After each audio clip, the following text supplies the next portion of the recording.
Hey guys, welcome back to Let's Play Trails in the Sky, the Third Blind. Let us begin with Carnelia. All of Carnelia is on the bookshelf. I have a feeling that I read some of this book, but not the whole book. I'm not sure if that's true or not. But I feel like it's true.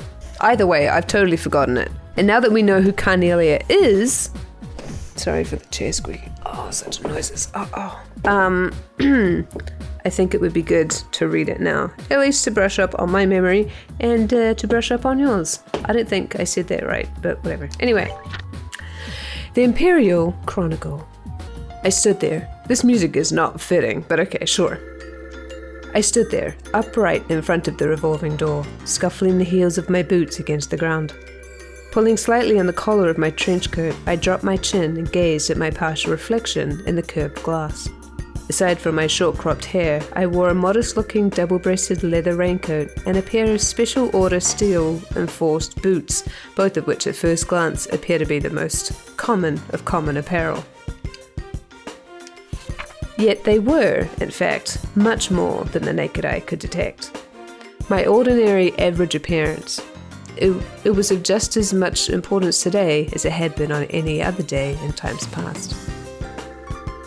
Not far off, the sound of footfalls echoed rhythmically like the steady beat of a pendulum swinging back and forth as the throngs of those coming and going moved quickly along the cobblestone avenue, enveloped and tinged silver by the morning mist. At times, the calling voice of a street peddler disrupted the steady flow, but as soon as the hawking cry faded away, it would resume its course. Each morning that I found myself settling foot in the Imperial City, I also found my surroundings to be unchanged and stained by the same somber tone of grey. Snatching up a magazine from the underarm of a street vendor, I tossed a few mira into the left hand poised expectantly behind his back. The Imperial Chronicle, the magazine I'd read so often that even the ink bleeds were familiar. Okay, sure. Roughly flipping open its cover, I scanned the headlines along the top of its monochrome pages. Then suddenly, my breath caught in my throat. At the very bottom of the local news page, I found those letters, that sequence of characters which I had not heard nor seen since the time of that life-changing incident. My eyes instantly gravitated to the spot, and for a time remained fixated. Ein Selnet. The very meaning of those letters became lost to my senses as I stood motionless, my gaze fixed on the eye of Rivendell. I probably made that joke last time. Fixed on the same line of text until it all seemed to coalesce into a single blotch of ink. After a few seconds of blank comprehension, my vision settled and I wrenched my eyes to the beginning of the article. As I began to read, my memories verged on a single point in my past and then slowly started to run in reverse, heading for that fateful event. Oh, it's the fridge! Okay, sorry. My brother's fridge is very loud. I sounded like the dehumidifier. And then slowly started to run in reverse, heading for that fateful event 3 years prior when this name was first introduced to me.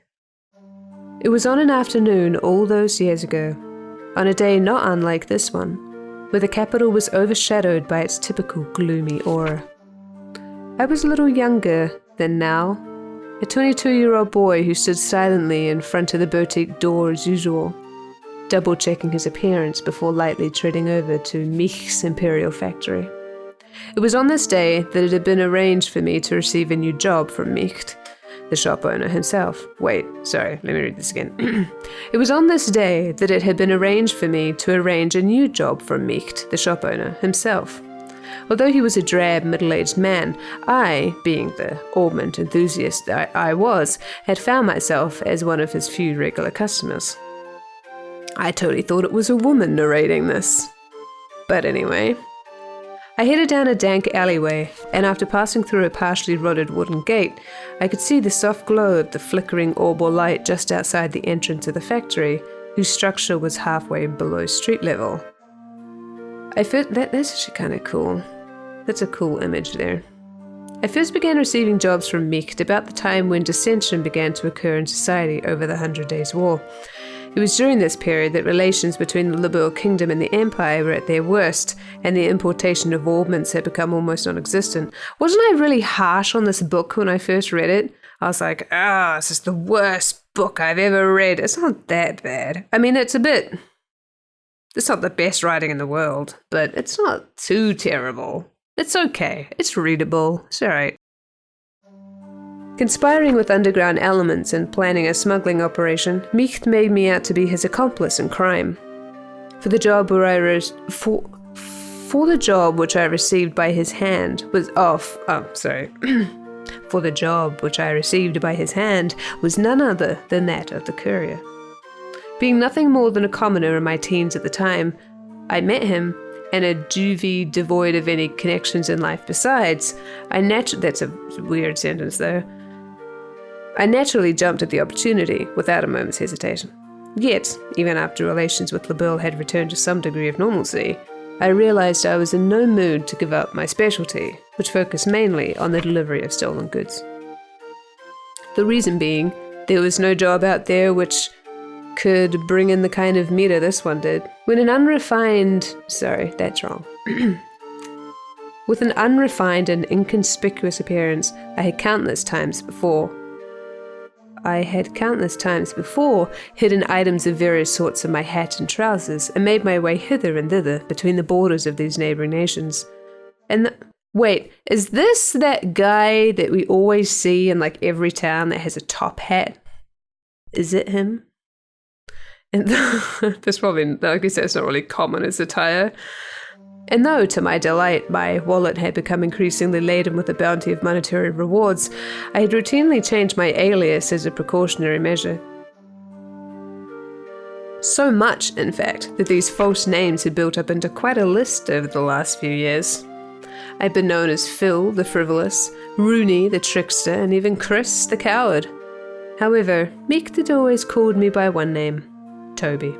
This was the identity I'd used for my initial job, and the one I liked above all the others. Chapter 2. The train station. Hello there, Toby. You've come at just the right time. Oh, sorry, it's Mick. Just kidding. Hold on. Middle-aged man. Hello there, Toby. You've come at just the right time.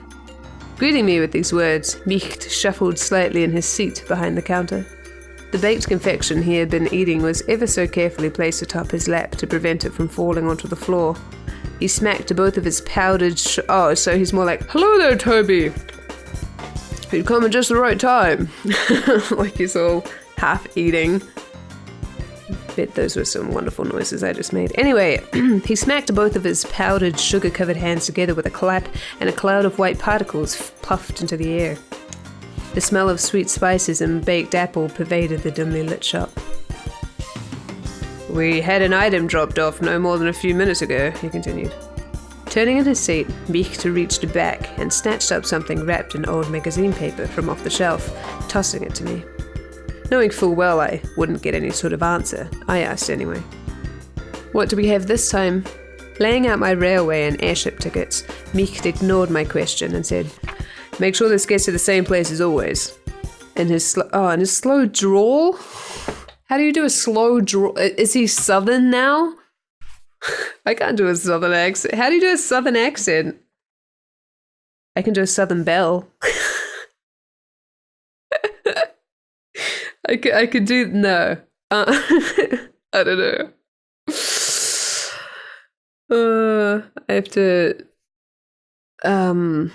think of my inner Cullen. How do I? I can't do his accent. It's too hard. It's just like you don't open your mouth very much.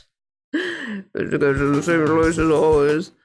I don't know. Anyway, in his slow drawl. So he's speaking slowly.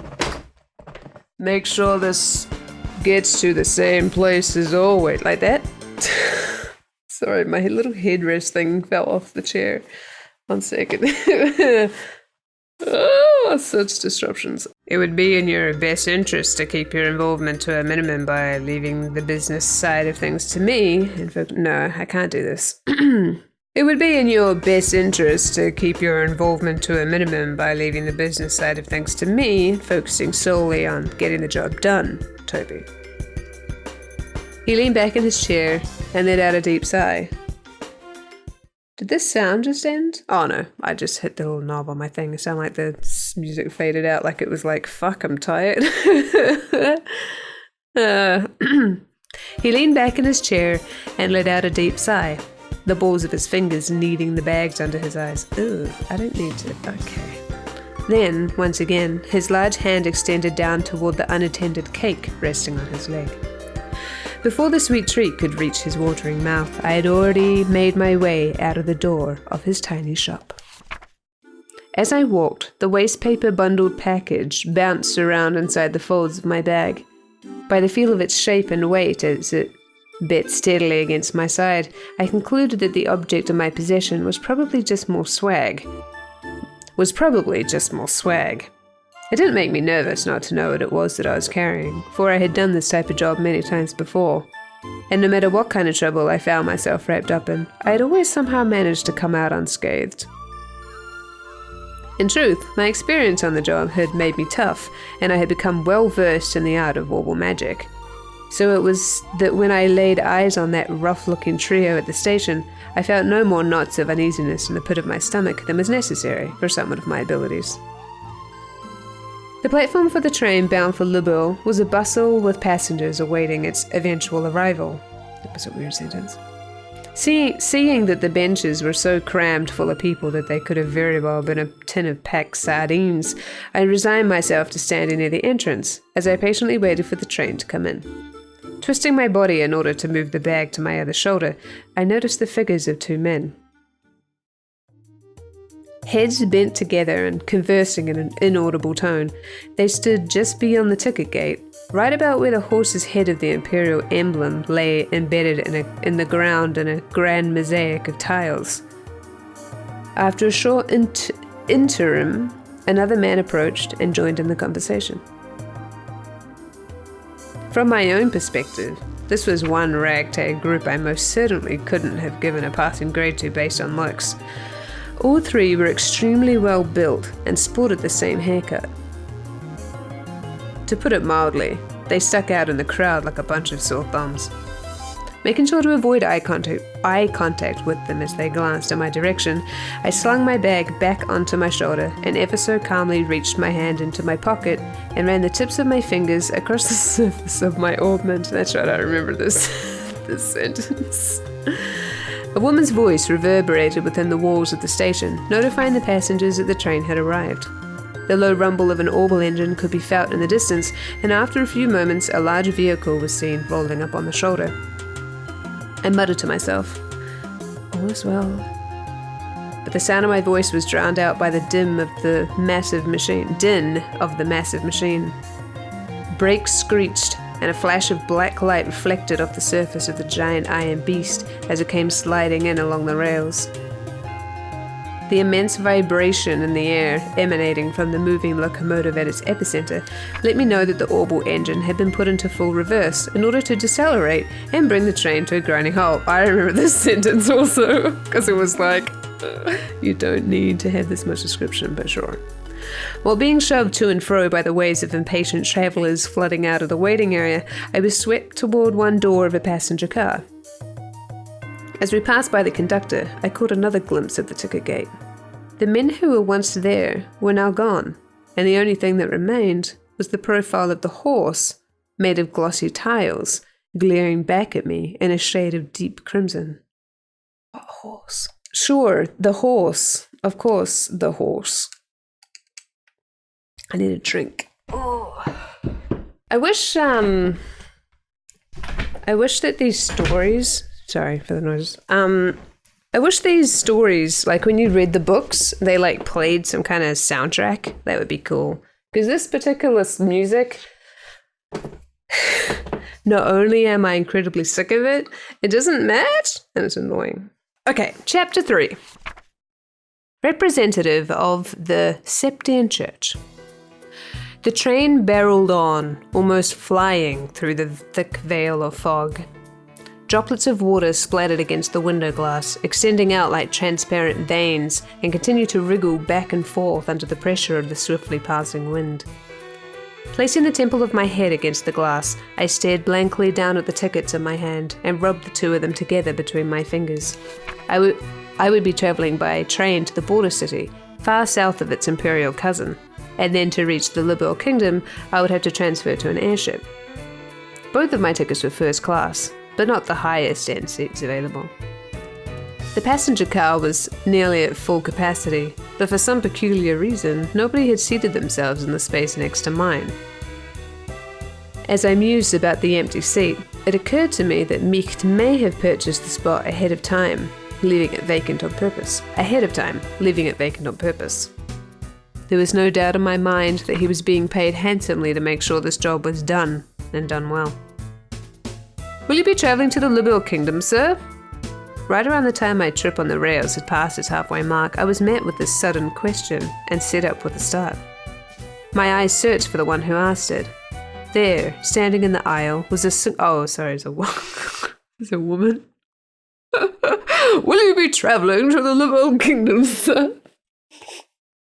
God damn. "Will you be travelling to the Liberal Kingdom, sir?" "Kingdom, sir?" My eyes searched for the one who asked it. There, standing in the aisle. That's not how you spell aisle. That's like island. I think I mentioned this the first time I read it, though. Yeah, standing on the island was a single woman with a radiant complexion, beaming down at me. She wore a coat with overlapping buckles secured slightly above her breast and appeared to be in her mid-30s. Gingerly bending her knees and pointing her finger at the empty seat beside me, she asked, "Do you mind?" With the tilt of her head, she indicated the rear of the passenger car where swirling smoke saturated the air and softly muttered, "The smell from the tobacco smoke is just dreadful." Wordlessly, I nodded and dragged my bag from its place on the floor, moving it over by the window to the opposite side of my feet. The woman expressed her thanks and delicately sat herself down in the seat next to mine. For being a perfect stranger, she talked on endlessly, and I appropriately reciprocated the conversation by saying that I was on my way to Liberal Kingdom on business as an augment specialist. Her story was that she was on a mission of mercy for the church and had an errand to fulfill in the border city. "Just so you know, people sometimes refer to me as sister," she went on. "Of course it's just a nickname." She recrossed her black leather boot-clad legs. God, it's a hard thing to say. She recrossed her black leather boot-clad legs. Try to say that 10 times fast. And let out a sort of suppressed titter from the back of her throat as she made mention of this. What is a titter? Is that a titter? I don't know. Sister Carnelia was her nickname. We continued on in this fashion, subjecting ourselves to a variety of idle banter. And as the time drew on, the sun overhead began to dip in its arc, crossing the celestial meridian and descending into the west. The celestial meridian. Each time the moving train cleared a grove of trees, the entire vehicle, passenger cars and all, were bathed in a warm apricot hue, flooding into the cabins, creating a majestic spectacle. I gaped at the coruscating effect. What does coruscating mean? I don't have my dictionary. It's in a box. Oh, you're spared from my dictionary for today. No, you're not. I can use my phone. I have a feeling I did this last time. Coruscating. Oh, sorry. Let me just silence my phone. Okay. Coruscating. Flashing or sparkling. Okay. Or scathing. To give off or reflect light in bright beams or flashes. Why did I say beams like that? Beams. I see. And in doing so, locked eyes with Sister Carnelia right at the moment the brilliance of the sinking western light seeped into her rich brown irises, causing them to give off an exquisite rubescent sparkle. What does rubescent mean? Is it just like shiny? Rubescent.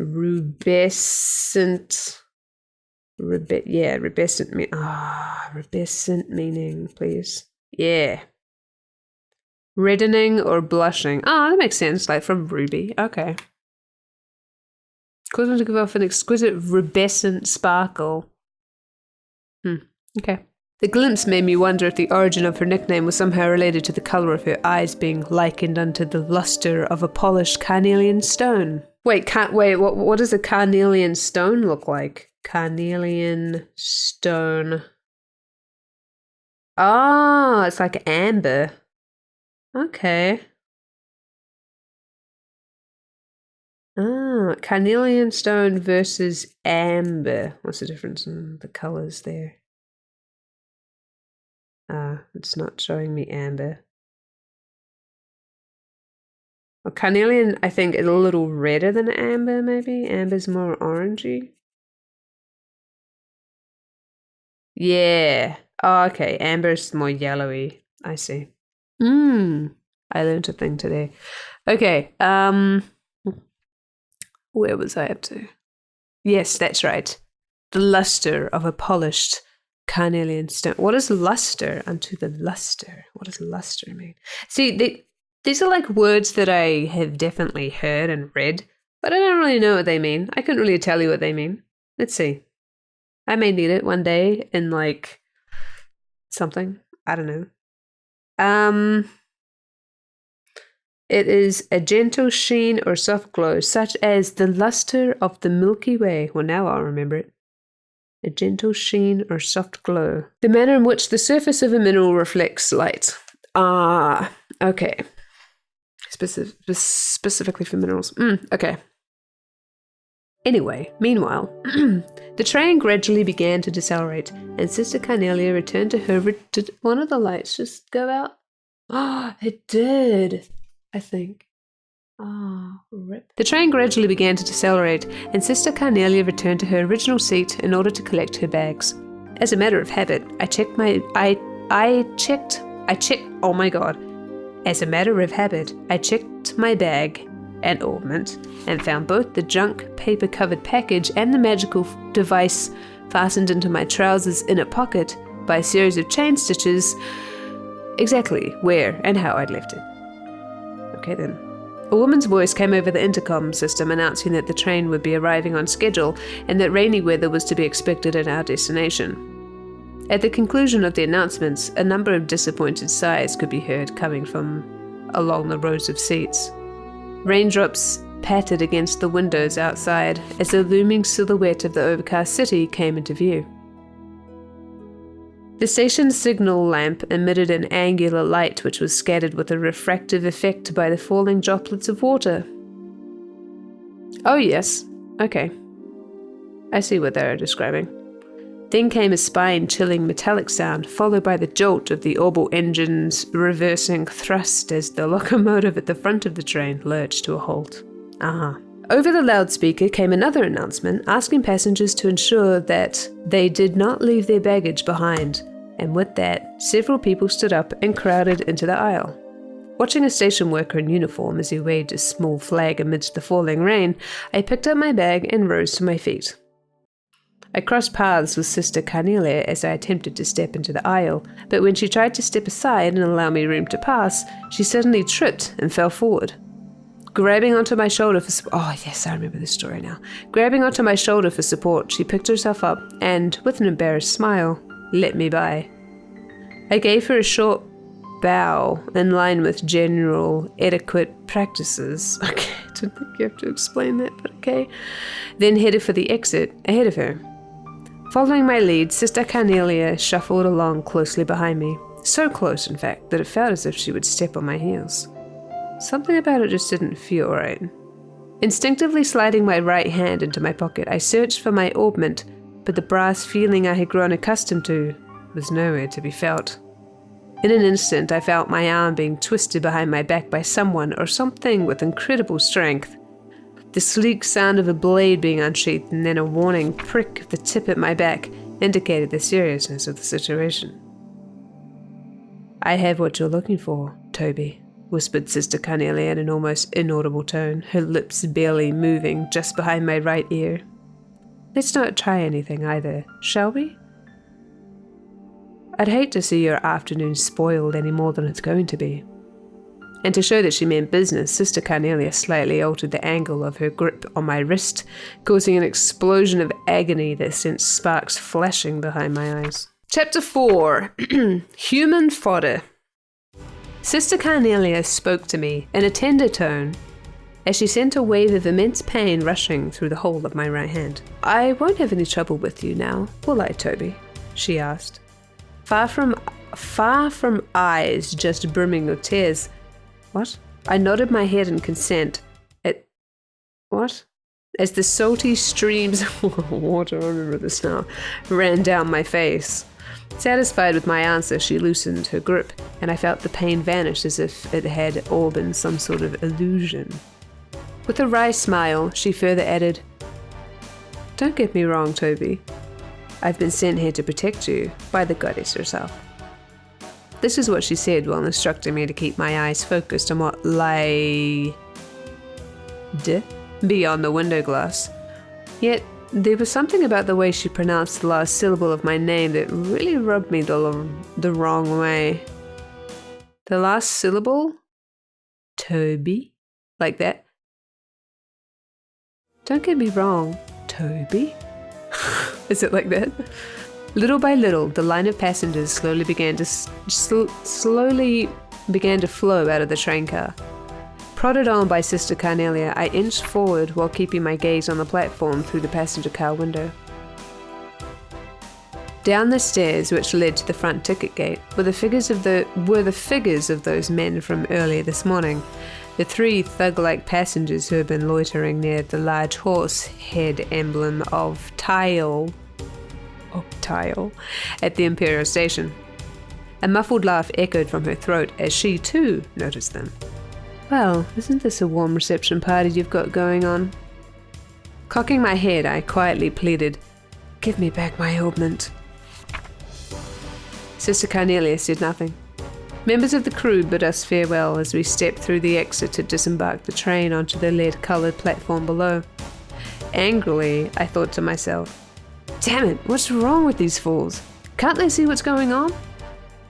I shut my eyes halfway to protect them from the drizzle whipping against my face, and I unhurriedly descended the wet set of stairs, a half pace at a time.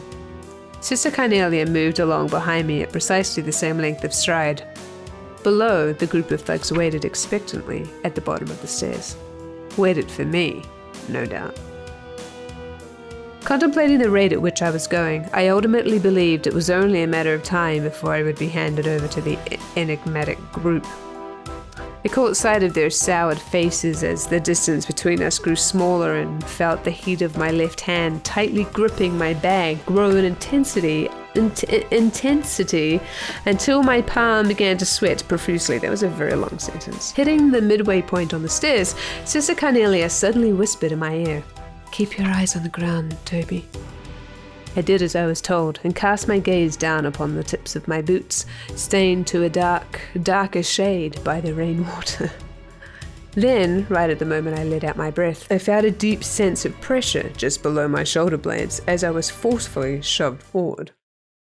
Droplets flew from my saturated fingers, and my world turned upside down as I tumbled down the stairs and slammed back first into the group of hoodlums. With a muffled crunch, I felt the painful sensation of my ribs crumple under the weight of my body. Ooh. And then return to normal from their severely compressed state. These descriptions, though. 2 of the seemingly military men who were hit as I toppled down the stairs, like an avalanche unleashed on a pair of young saplings, absorbed the transfer of force and were thrown into a large puddle collecting on the ground nearby. Shrieks erupted from startled passengers nearby, more shrill than the high-pitched sound of the railway brakes from a decelerating locomotive. As my world spun wildly about me, I lay there, the chill of the tiles seeping into my back. With a concerted effort, I rolled my eyes to the left, where my arm remained in an outstretched state. By some act of the goddess, I had managed to keep my tight 5-finger grip on the bag I had been carrying. In an effort to get up, I slid into a prostrate position, keeping my chin in contact with the ground. Making a low visual sweep of the vicinity as if my life depended on it, I noticed the military-like physiques of the men had vanished from view. The only figure I saw standing above me now on the platform was that of Sister Carnelia. And on her shoulder, as if she were merely hefting a sack of grain, was one of the men. Turning in the direction where the train sat in its motionless state, she lobbed the unfortunate man down onto a set of empty rail tracks below. Oh, rip. By this time, I had risen to one knee while keeping the other planted firmly on the ground in a half-standing position. The world in front of me was still swaying, undulating in my wavering eyesight. My head slowly rocked back and forth with it as the double vision of Sister Carnelia's boots approached me. Then, with a strong grip, she tugged on my hand. For some strange reason or another, when she did this, I failed to notice the unpleasant feeling that her hand wrapped tightly around mine brought. What? Let's go, Toby, she instructed in an authoritative voice. Nearly dragging me, she pulled me to my feet, and before long, we were hightailing it out of there. The onlookers made quite a commotion as they moved hastily out of the way in a determined attempt not to be caught up in the middle of our flight path. The bag in my left hand swung helplessly, knocking against my thigh. After clearing the ticket gate, Sister Carnelia finally let go of my hand, but a sickening, slippery sensation came with it. Ooh. Looking over at her, I realized that the stomach-churning, slimy feeling on my hand had come from the bright red blood which stained both of hers. Oh, like a literal slimy. Okay. I peered back over my shoulder in the direction of the platform as I continued to run, but the figures of those three men who had been waiting for me at the station were nowhere to be found. Chapter 5. Emissary of the Sabbath. I sat staring at a partially melted lump of butter on a stack of cold pancakes. Picking up a fork, I poked at them, and after turning the top one over, I daubed the milky yellow substance between the rubbery layers. In doing so, my interest in what sat atop my plate faded to nil. A hanging lamp dangled overhead, making a sporadic buzzing sound as its honey-coloured light flickered, creating jittery shadows and distorting my vision within the inn.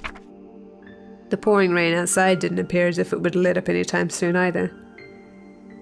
Bringing my face closer to the window, I peered through the film of water flowing down the outside of the glass as I had tried to make out the dimly lit avenue. Although the station house sat right at the end of the road from where we were lodged, all that was visible was the side of the structure, obscured by a shadow which prevented me from being able to see the platform. Oh my god. There's nothing to be worried about, said Sister Carnelia as she returned, wiping her hands with a handkerchief as white as newly driven snow. Stretching the square strip of cloth out, she sat down and placed it neatly on her lap like a napkin. Then, in a reassuring tone, she added, "We've seen the last of them for a while." Watching the tips of her fingers move as she smoothed out the wrinkles in the piece of fabric resting on her legs, I was hit with a sudden flashback, reviving the awful sight and coppery scent of the sticky blood which had covered those hands not more than a few hours before. Well, hopefully she washed them. How can you be so certain? I asked, still having more than a few reservations. Because that's how these types of crime syndicates work, she replied, clearly seeming to know all the answers. The waiter came and set a plate in front of Sister Carnelia with a soft clink as the base of the glassy dish tapped lightly against the hard surface of the table. After scooting the meat-laden porcelain plate closer to her, she licked off the sauce, now covering the tips of her fingers in an almost sensual way.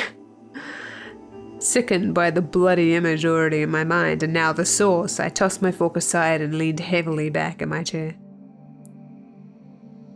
The city outside began to fade into shades of grey, and by the time Sister Carnelia was finished tucking away her steak, it had completely sunk into the darkness of night. Jesus Christ. Wasn't he eating pancakes? Does that mean it's morning? But she's eating meat. I'm so confused. I questioned her again. How can you be so certain that no one will come after us? Using a piece of black crusted bread to wipe up the last drops of sauce, she answered, because that's how they function. One unit consists of 3 people. Then, as if remembering something else important, she added, that group that was after you, they're a Jaeger Corps. Upon hearing this, I recalled seeing some of those men at the landing port some time ago. Only the most renowned and skilled of mercenary groups have the honor of calling themselves a Jaeger Corps, or at least that's what NOCTE had told me about them. They were soldiers of fortune who were said to relentlessly follow the flow of meta wherever that happened to lead, and they would stop at nothing to get it. At it, even if it meant spilling blood. Warhawks, mercenaries without borders, and a group never to get involved with, is what NOCTE often had a habit of saying about them. Instinctively, I slid my foot forward and checked the location of my bag with the tip of it. It's quite simple, really, Sister Carnelia explained as she reached for her dessert. You, Toby, are carrying something that's apparently got a lot of people on edge, and someone's hired a Jaeger Corps to take you out. But it's not me they're after, it's what I'm carrying. It's all the same, she retorted as she gulped down her cup of tea in a single breath. They're going to kill the courier before they even think about searching the contents of his bag. A butcher kills a cow before someone grills the steak, not the other way around. Lecturing me all the while, Sister Carnelia took a glossy, tallow-handled knife in hand and sliced into her apple pie. The powdered sugar sprinkled on the flaky crust danced under the golden light. Yes, I'm sure it danced, sure. I felt a stabbing pain of guilt race through me, just above my gut. Unexpectedly, I began to think about what NOCTE could be doing at the moment, but my short period of rumination was cut short when I saw Sister Carnelia's hand stop cold. Glaring into the darkness, eyes focused and intent like a hunting dog's, she tossed something shining onto the table and eventually rose to her feet. There it was. My ointment. Where are you going? Without pausing to answer my question, Sister Carnelia expeditiously fastened the buckle of her coat. You've got good taste, Toby. One at a time, she set her heels on the chair and tightened her bootlaces. Using the full capabilities of that orbman is no small feat. I think even most braces would be in for a real surprise if push came to shove with you in the ring. Growing ever more impatient, I asked again, So where is it exactly that you're going? That's none of your concern, came the answer. Suffice it is to say, I will be seeing you again on the morrow. And with that, Sister Carnelia disappeared through the door of the women's restroom. As if exchanging places, 2 other men entered the restaurant. They walked directly to the table at which I sat and stood before me. Flashing the emblem on his chest, and without making any, just like Superman, and without making any sort of eye contact, one of the men said, We're with the Bracer Guild. I apologize for disturbing you in the middle of your evening meal, but you'll need to come with us. Alright, let's end this episode here. Next time, we will read more of this, because I think we need, I think this is a good time to read this, because it's kind of, like we just learnt about her, sort of, so, yeah. But I will, see you in the next episode. We will read more. Bye-bye.